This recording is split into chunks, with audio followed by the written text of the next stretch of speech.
What's up, Home Slice? Lucas here. This video is going to teach you how to get more flexible in only 5 minutes. But you gotta focus. This video is going to be slightly more unconventional than those other 5-minute tutorials. I'm going to give you tips that you can apply over 5 minutes to get you more flexible. Prepare to get stretchy. For the first minute here, what I'm going to talk about is a proper warm-up.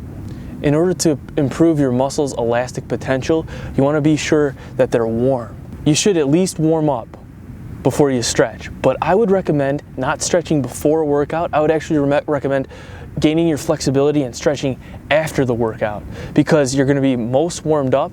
And if you're doing strength stuff, sometimes stretching early before your workout will actually hinder your strength.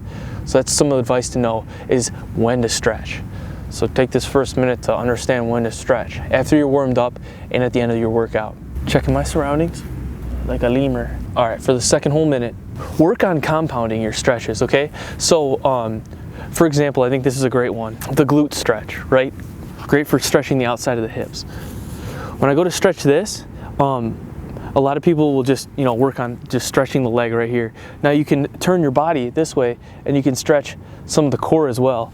Or you can slightly lean into it a little bit and stretch some of the lower back. Or you can put your arm over like this and stretch some of the shoulder as well.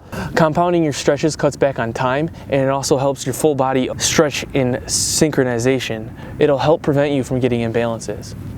This next tip is slightly dangerous, but you guys like danger. America, go big or go dead, okay? So that's exactly what I'm gonna teach you, with a little warning here.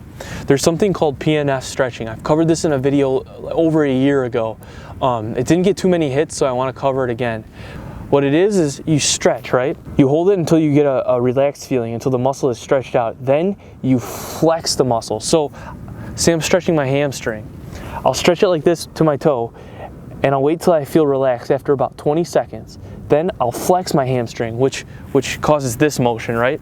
But it won't move because, the ground's beneath it and I'm holding the stretch. I'll flex it, and then after about 5 to 10 seconds, I'll relax it, and then you should be able to stretch about 2 to 3 inches more.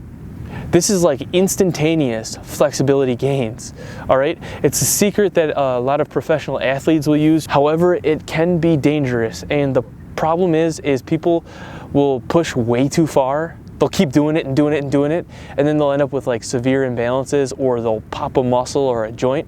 So really, when using this, only use it a little bit at a time, and use it with caution. But it does work, and it can help you get that extra inch of stretch if you need it, if you need a little bit more flexibility quickly. So it's PNF stretching, all right? That's where you stretch something out, and you hold it there. Once it reaches a relaxed state after about 20 seconds, then you flex it isometrically, and then you can stretch it, and then relax it, and then you can stretch it a little bit more. Number 4, don't just think about the muscles. Think about your nerves. The nerves for motor skills and sensory and all that stuff stem from the spinal cord, and then that stems up to your brain, right? So think about this, for example. If I want to stretch my arm, right? So I'm going to stretch my bicep like this, okay?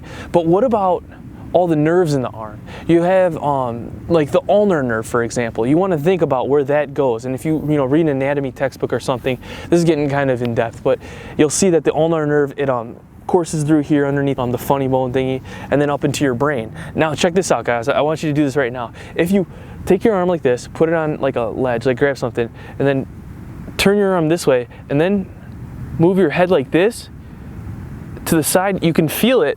Unless you're super hyper flexible, you should be able to feel this extra stretch throughout your arm. You got to pay close attention. This will help stretch your nerves out. This is application has been done a lot in physical therapy. Now, once again, just like PNF stretching, I don't want you guys or anybody to take this over the top and start being like, gotta stretch it, gotta stretch my nerves out. Let me grab it, and then try to grab it, and then like try to stretch it. Some more. It's really just an extra precaution you can take if you're stretching to prevent injury. So if you're doing parkour, tricking, whatnot, you guys might take a lot of spills, a lot of falls. You don't know how you're gonna fall. It's better to be a little bit more flexible during your fall, so when you bend a certain way or whatever, however you fall, I don't know, you may fall like that, you don't snap something and you don't damage your nerves, right? So slowly over time, you want to progress on stretching your nerves with your muscles. Close attention to all these nerves. So when you're developing flexibility, don't just always go like All right, working on my splits. We are done. You got a lot of imbalances.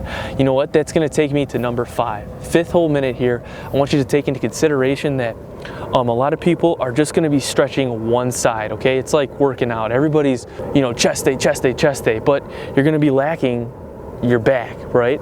So same thing with stretching. A lot of people will stretch hamstrings, split this way, that way, and they're stretching forward all the time. But then they're lacking stretching their core, their midsection. So they're not stretching like this enough. So then they'll end up all shortened like this, right? Their hamstrings will be really loose, but their quads will be really tight, and they'll have like bad back posture and all that stuff. So fifth and final minute, most importantly, you want to keep your full body flexibility going evenly. So thanks for watching, everybody. That's how to get more flexible in 5 minutes, because you can apply these concepts in 5 minutes.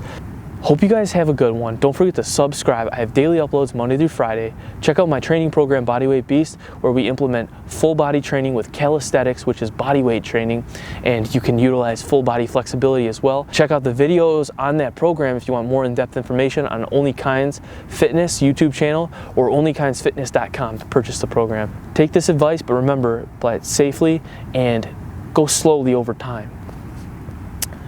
Hope you guys have a good one. I'll see you in the next video.